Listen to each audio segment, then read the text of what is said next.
there was things happening on Reddit I thought were bad for business, bad for morale, and bad for the world.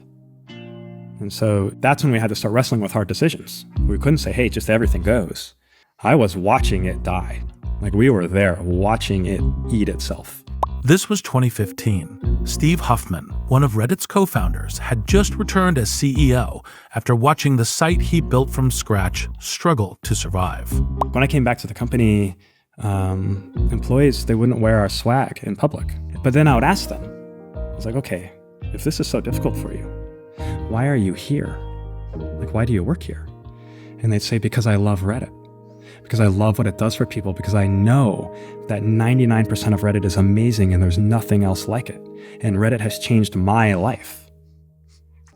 And that's what I'm fighting to protect. And I was like, great, then let's protect that. And so that's what we got to work on. Steve Huffman co-founded Reddit with his college roommate when he was just 21 years old. In the nearly 2 decades since, he and the site have both grown up a lot. Earlier this year, Reddit, often referred to as the front page of the internet, had its IPO. It was valued at $6.5 billion.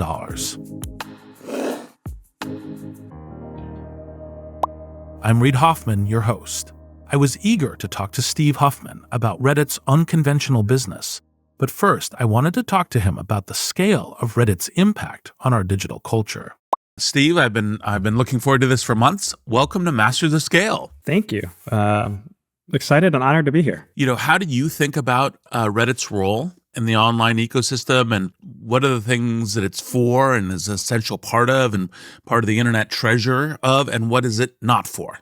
The saying I say a lot is that, like, Reddit is people. And so the idea of Reddit is that it both reveals people and empowers people. And that was one of the important ideas that was in our mind, you know, back in 2005 when we started Reddit. And it's still one of the ideas we come back to often. You know, we start from a principle of free expression or free speech. But there's, I think, also there's a parallel principle, which I think is really important, which is this kind of idea of like decorum, right? How are you speaking? How are you treating others? Separating, behavior and beliefs. And so we try to spend a lot more time on behavior than we do on beliefs. And so that gets us into our content policy. So when we started Reddit in 2005, there basically was no content policy. We thought everything should be allowed. Like, who are we to say what's not allowed? Easy to take a position like that when, this really wasn't any bad behavior on the platform. Maybe some spam here or there, but we just didn't have difficult decisions to make. Now our policy is much more robust and constantly evolving. So no hate, harassment, bullying, no spam, nothing illegal, no inciting or glorifying violence, no involuntary sexualization, nothing involving kids. There's a lot of kind of sub rules and things like that, but we've I think had to adapt as we look at like how are people using the platform maybe in ways we didn't intend, and adapting to that while still trying to preserve the core idea that people should be able to converse and debate and argue and talk about more or less whatever they'd like. I think, probably the most common brand for internet discourse is it's uncivil. That there's a lot of polarization, hate speech, et cetera. What are the things you do to try to encourage the kind of the positive aspirations of human discourse? Okay. It's a great question. And I think I have a couple ways of thinking about it. So first is the general way when we think about people and how people behave. When two people are together in person, they generally get along. Even the far left and the far right, like to take extremes in the United States right now, chances are in their day-to-day life, the vast majority of what they're going through or would talk about, they have in common, right? Maybe they're parents, maybe they're sports fans, maybe they watch the same TV shows or movies. And so that's just one, I think, just fact. It's like people generally get along when they're together in person. On Reddit, every conversation you have is in the context of a community. You're not just yelling into the ether. Communities have rules. They have written rules. They have unwritten rules. So this kind of idea of decorum. There's a social pressure to behave according to the rules of that community. Right? If you don't, you'll be downvoted, and you'll be silenced by your peers. Which, by the way, getting feedback from your peers like that is way more powerful than getting feedback from the company or the man. Right? When your friends tell you, "Hey, you're being rude," that's very different from your parents telling you being rude, or the government. Right? What things would you kind of suggest as things to do to kind of improve, kind of online interaction culture? I think a lot of it comes down to incentives. And so if you look at the incentives of social media, a lot of it is about there's a strong attachment to your real world identity and status. And so people are saying things, I think, not necessarily because they believe them, but because they want to be perceived as believing them in the real world. And they want to be accepted by other people who they perceive to believe these things. And so there's a kind of a showmanship or performative aspect to it. And I think what happens is there's this kind of drift to the extremes. Reddit has the upvote. Reddit also has the downvote. And so that's where a community can reject behaviors or whatever they don't like. And I think this is really powerful because if you're extreme or polarizing, chances are you'll get just as many downs as you do ups. And so it kind of cancels out. Whereas I think elsewhere on the internet, you just get a lot of ups because it can be, more attention grabbing or emotional or whatever. And so on Reddit, the controversial stuff sits at 0 points, right? Ups minus downs. And so I think there's we get a kind of a better outcome there. It's humans behaving more humanly. And I think that's really powerful. The only thing they get is a little bit of karma on Reddit, which, I guess is worth more than 0, but you're not gonna, you can't take it with you. So, as CEO, what do you look at as like a dashboard for, what's going on with Reddit? I mean, obviously there's questions around, revenue and engagement and all that kind of stuff. And, that's interesting too. But I'm curious if there's anything else that's kind of very Reddit-ish about your dashboard. Oh, that's interesting. So look, there are dashboards with, revenue and users. And of course, there's another layer of metrics that we really care about, number of advertisers from this companies and retention, customer retention and new user retention, all these things. But for better or for worse, I use the Reddit app a lot. And so I been working on Reddit for 19 years. A lot of how I think about Reddit, it comes not from the numbers, but from the feel of using the app. My intuition is constantly being refined. And that's what I take to the team. It's like, hey, I think I see an issue here. And so I'd say from a kind of product development point of view, I think we went through a phase at Reddit, which I think a lot of startups go through, where they actually put their intuition aside and they only look at numbers. I think it's really hard, if not impossible, to run any company or system from a spreadsheet. And I think there's a little bit of this kind of false ideal about, well, we're going to be so scientific and disciplined and, put metrics on everything and test everything. But you lose some of the most important information, which is like, is it working? Is it good? How does it feel? Like, do I enjoy this? Do I see other people enjoying it? And so for the last couple of years, I've actually been working really hard to give the team permission to listen to their gut more. That's been a real, honestly, I think the company's getting much better at it, but that has been a real, piece of work over the last couple of years. No, I couldn't agree more that it's kind of a combination of, it's kind of like combination art and science, combination of intuition and data, and hitting both is what's actually in fact very important. Right. Looking solely at data, I think at best you can optimize to a local maximum. To do something new, you have to have some vision for the future. And then you have to take a few swings at it. Of course, you'll be wrong along the way. But to get there, you have to make a few leaps. Now, and then there's the other side of that, which is you do want to test your intuition and see, okay, I have this belief, this hypothesis. If we build it this way, users will like it. And so we build it. And then you have to wait a little bit to see, do they like it? And there's a really important step, I think, in there, which is, do I like it? And I know we've built stuff at Reddit over the years where we didn't like it, but we pressed on.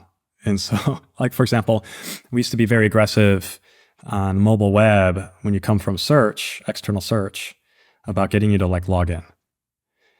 And it's like, yeah, it made the numbers work, but we all hated it. And then our users hated it. Even our investors hated it.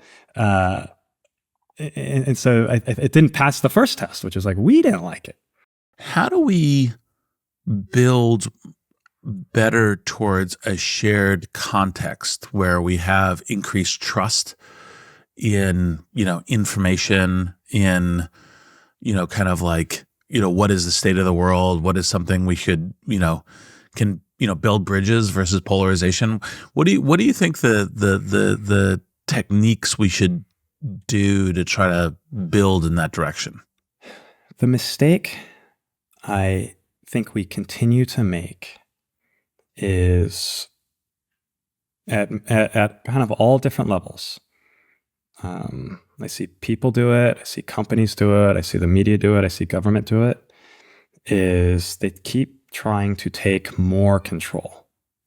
I don't like what people are saying, or I don't like what I'm hearing, or I don't like the way this conversation is going. Therefore, I need to take more control, hold on even tighter. And I think the solution is to resist that urge, because that control, that manicuring the message, that kind of pushing people into the desired outcome, is what creates that sense of distrust. That sense of, I am being manipulated, I am being controlled, I am being constrained. I'm thinking around the discourse that's had around, vaccines, which, frequently got idiotic, or things, some online discourse, QAnon, et cetera. What are the things you think are key for making those approaches that aren't exerting control, but are building trust and shared reality? Transparency. I think we, in that era, and honestly, we still do, I think, we lacked transparency. I think broadly, for a leader to be credible, they have to share the bad news along with the good news. Because anytime somebody is telling you only good news, there's something missing, because there's always trade-offs. And I think as a general rule of thumb, the more kind of emotional they are, the more suspect the message should be. But I sense there's always this fear, and this is one of the things that drives me nuts, is this distrust of people. People can't handle the truth. Mm-hmm. That creates more distrust. Mm-hmm. Yeah, no, you have to give trust in order to get it. Which that structure of that sentence, I think, is really important. Yeah. You have to give trust to get it. You have to, if you want people to behave like adults, you have to treat them like adults. Yeah. If you want to have good friends, you have to be a good friend. That sentence structure is just, as I just clued onto it, because it's just one of the things I use a lot in my day-to-day life. Reddit is not a generative AI company, but Reddit's name does come up a lot in conversations about the business of AI. That's because it's such a rich and dynamic trove of data, so many human interactions that could be used to train large language models. And indeed, Reddit has struck deals with Google and OpenAI. So I wanted to talk to Steve about both the opportunities and threats to his business from generative AI. At the minimum, I think we can all agree, large language models are incredible at text and words. I think LLMs across the board are going to revolutionize and hopefully reduce the amount of time we spend doing this kind of drudgery like word processing. So I think a tremendous amount of opportunity there. The other interesting dynamic with Reddit is, of course, our corpus has been used as a training set for all of the major LLMs. We're getting closer to the with our permission part. That's been a little bit of a journey. But I'd say taking the business relationships out of it, or the IP conversation out of it, I'm very proud that Reddit has played a role in the development of these technologies. That's part of our validation of our belief in the open internet, which is we'd like these things to be accessible and used to advance the state of the art. So that part is interesting. Now, of course, the part that I think is general across IP holders, we can't give it away for free because that undermines the IP creation incentives, the IP creation business. So whether you're talking about content on Reddit or newspapers or books or music or movies, there's a lot of human thought and work went into the creation of that IP. And AI, one of the things we've learned with these models is they need to be continually training, kind of absorbing new human intelligence, right? You can't have artificial intelligence without human intelligence. And so I think practically there's an ecosystem, there's a balance here that's really important, which is if the human intelligence isn't compensated fairly, then the AI will eventually lose access to it. It'll dry up. There'll be no incentive to create new art, music, words, whatever it is. And so I do think there needs to be a balance there. I guess that's the big picture. Small picture, or much easier to explain, which is, hey, you're building these huge for-profit companies. You are enriching yourself. In what world is it fair to basically take or steal resources from somebody else to enrich yourself with no compensation? And so that is an issue. And I think that's probably those two aspects of, are you eliminating human creativity, and are you committing like business malpractice by just taking all of the content you can find without permission and using it to enrich yourselves? Now, there's another aspect of it for Reddit, which is, let's say we answer the business questions, which we have with a couple of folks, Google and OpenAI being the two big ones. We still have other constraints, which is protecting user privacy, right? Deletions, right? You can delete stuff off of Reddit. We want to make sure those requests are forwarded on. We don't want any company to use Reddit content to reverse engineer the identity of our users or to use it to better target ads against them.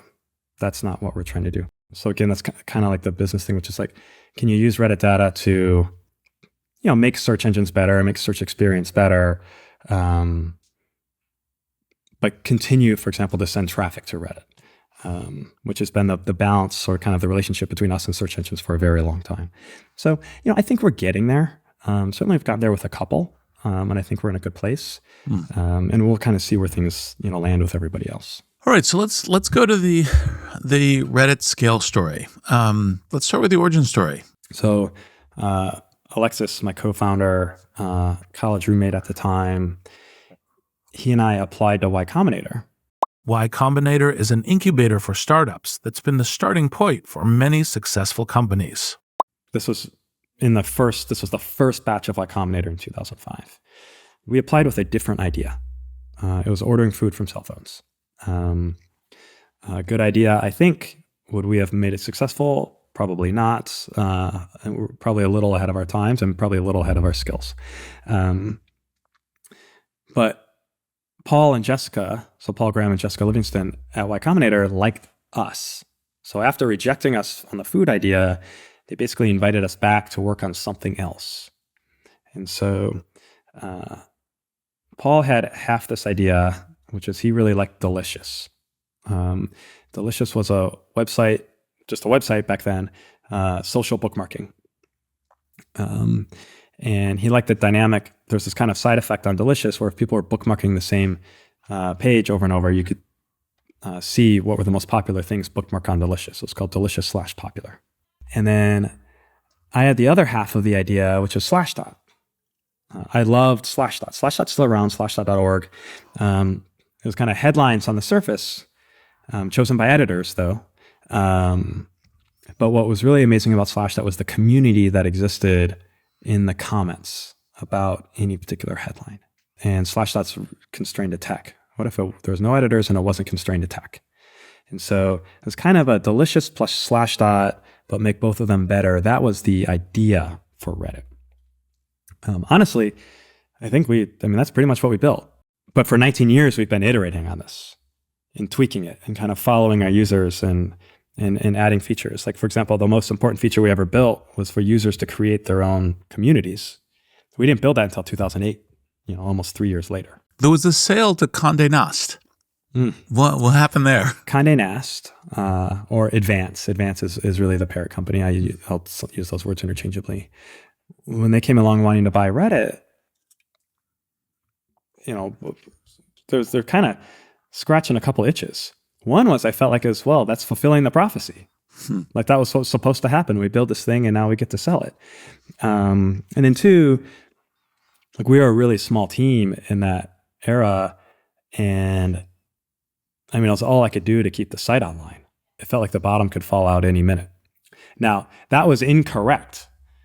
I just didn't know what product market fit looked like. The fact that this thing was growing despite us hanging on by our fingernails. So the thing was actually probably far more powerful than I realized, but I was like, well, we better, find safety, before we run out of runway here. That said, look, Advance were really great owners. They never really meddled. The powers that be at Advance, who did the acquisition, who are still involved with Reddit today, like they love Reddit. And so, we got to continue working on Reddit, continue to evolve it, kind of following our own intuition. I and Alexis and some others would end up leaving when our acquisition contracts expired. But Condé Nast were great stewards of Reddit, and then they eventually realized that Reddit needs to be independent, so they spun it out. And so, all things considered, I think this. How can I say different at this from where I'm sitting today? Things worked out really well, but I think, as with many decisions, we were very much living kind of in the present in that era. So, as part of the kind of the Steve narrative hero journey, you kind of covered a little bit of why you left. What's the return look like? I left because I wanted to run my own company. And so I no longer owned Reddit. I was an employee. So I started a different company, Hipmunk, with another friend, Adam Goldstein. Fun company, fun product, bad business. Hipmunk was a travel-focused search tool Steve started in 2010. It was a great product, by the way. If we had just built that product, we built a product in the summer. If we had just built that product and run it as a small company, and then maybe sold that or licensed that, that would have been a good business. Yeah. Instead, raised a bunch of money, raised a bunch more money, this and that. Anyway, lessons learned. It's hard to be small in Silicon Valley. Yeah. So while I was gone, like I still used Reddit every day, still thought about Reddit, could never turn that part of my brain off. Reddit spun out, became independent, but also started going through crises. And what I later learned when I came back is the strategy at Reddit was don't change anything. but I mean, I can see from the outside, it's like Reddit's got to change a few things, right? They definitely need a content policy. We've got these troll subreddits who are just wreaking havoc, and the product's not evolving. And so, ultimately, I came back to the company with a mission to help Reddit live up to its potential. Are there any kind of set of principles that, or ways of thinking about that, or what the lessons of scale were there? Oh gosh. So look, I could start with quickly, what didn't change. We believed in community. We still do. We believe in the agency of people. We are aspirational about people. We believe we should follow our users, right? They create the content, they rank the content, they create the subreddits, they self-organize, they set the tone. But then we also learned, right, but you can't just you can't sit on your hands. I talk about free speech as the founding principle of this country. And for a country, it's essential. Democracy cannot exist without free speech. And I think that's a great place to start, right? A lot of our thinking about how Reddit works, again, we go to the real world. And so a lot of things we look at to democracies, in particular the democracy in the US. And federalism, right, is another important aspect of like, we have our rules, but the subreddits have their own rules. And so separation of powers, all these things. But then there's like one of the big learnings is we are not a country. We are a community platform, and we're also a business. This is a place that people have to want to be. By and large, you don't choose where you live on Earth, but you can choose whether to be on Reddit or not, versus something else. And then you can choose whether to work at Reddit or work somewhere else. And so this kind of comes back to the idea of decorum. What do we want Reddit to be used for? Or what do we want Reddit to be not used for? Do we want to be proud of our work? Do we want to be proud of the role that Reddit plays in the world and what it does for people? And so I think just bringing some of that common sense and practicality and humanity into the company was kind of really important in this kind of more modern era of Reddit. Since we're on kind of the story of Reddit to scale, so, initial public offering, that's obviously a huge step. How has that changed anything at Reddit? How you operate or how you present or anything else? And how are things going? Well, so we went out in March. We've had 2 good quarters, I think, if you ask me. So, ask me again if we have a bad quarter. Right now, I feel pretty good. The thing is, though, we didn't just go out in March. We thought we were going to go out in April 2022.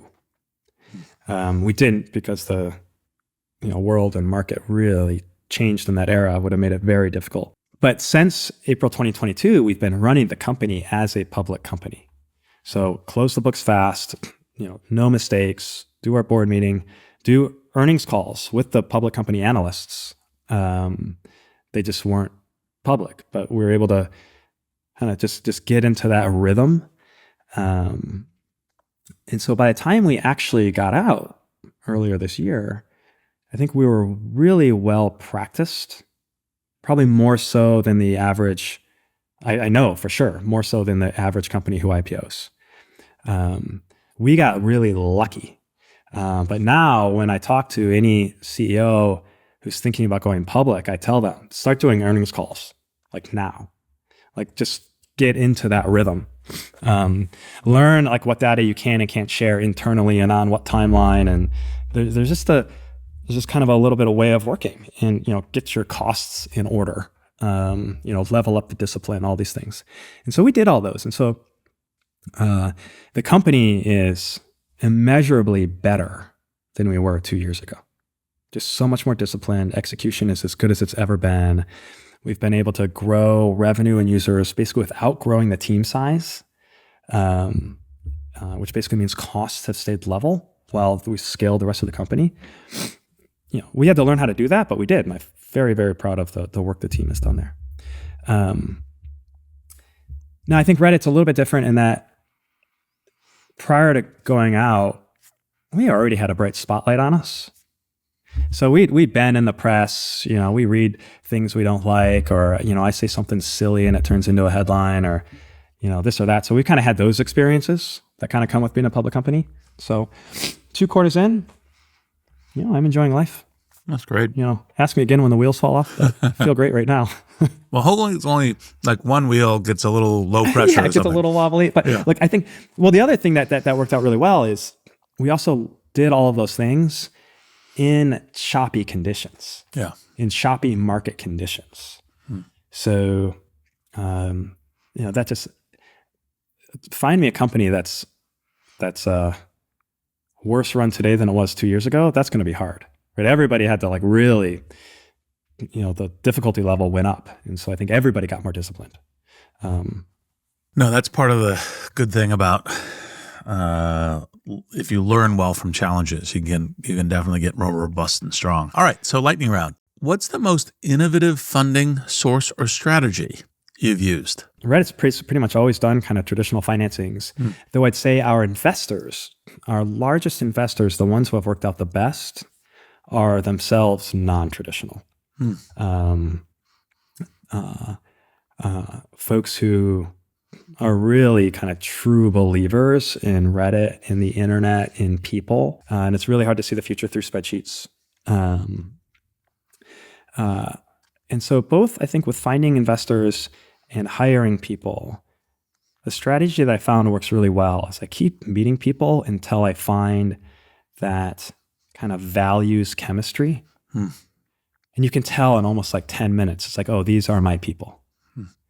And then I find deals come together really fast. Hiring, we don't just get them in the door, they end up staying with us for a long time. What is the habit that has helped you succeed the most? I have a mantra that I use a lot now, every day. So that the thought is, you aren't who you are what you do. So if you want to be somebody who works really hard, you have to actually work really hard. If you want to be somebody who goes to the gym, you actually have to go to the gym. You want to be a good friend, good spouse, good colleague, you have to actually do those things. Yeah. It makes you philosophically very Aristotelian. So you are what you do. When you're feeling stuck about a big decision, who do you talk to? Probably Jen Wong, our COO. So she joined us in 2017 on paper to run the business side of Reddit. So ads and sales. But she's really my partner in running Reddit. And so we're in near constant communication. And I was talking before about that values alignment. I had that with her instantly. But we have completely different backgrounds, right? She came up kind of through the consulting, media, business world, and I, came up as an engineer, product person. There are a couple people like her at Reddit, but she's probably the first one that I call, and vice versa. No, it sounds like a great collaboration and partnership. Your life and work is so online. What's your favorite way to unplug and recharge? I read a lot. I love my Kindle, both because it's a convenient way to carry on a bunch of books, but it's also not online. So I read a lot. I've got kids now, play with my kids, and I enjoy going to the gym. So life is pretty simple. What's one book that you think everyone should read? Oh goodness, there's Man's Search for Meaning. Viktor Frankl, super famous book. He was a concentration camp survivor, and surviving a situation like that, you have to have a reason to live.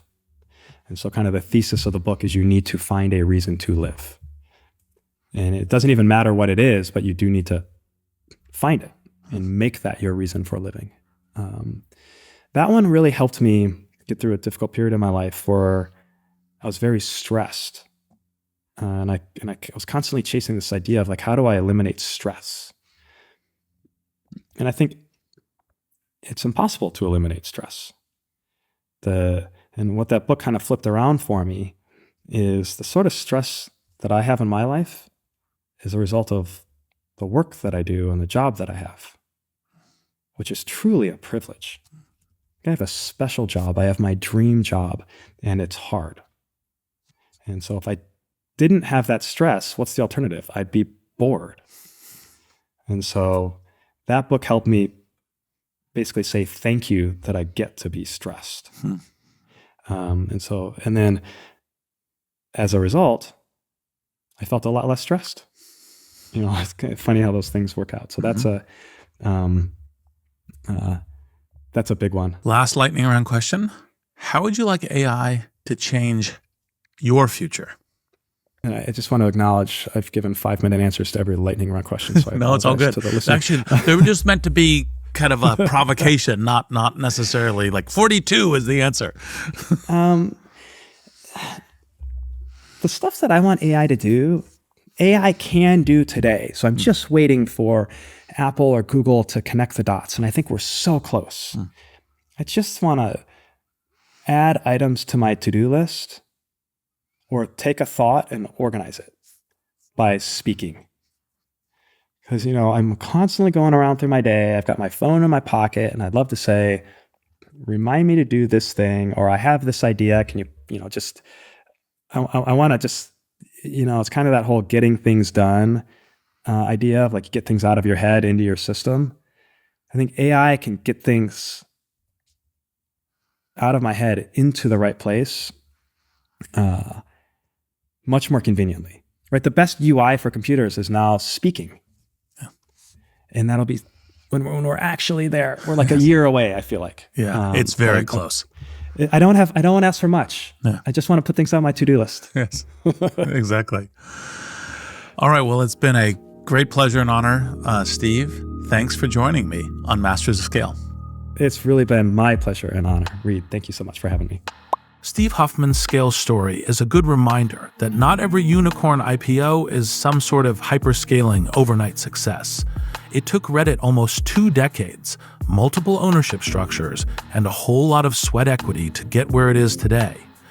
And all that hard work has given Steve a practiced hand for dealing with the site's next chapter of challenges, from navigating AI to an increasingly fractured information ecosystem. I'm inspired by his unwavering belief in people and the meaningful connections that can form when the internet is at its best. I hope he can keep scaling those values too. I'm Reid Hoffman. Thanks for listening.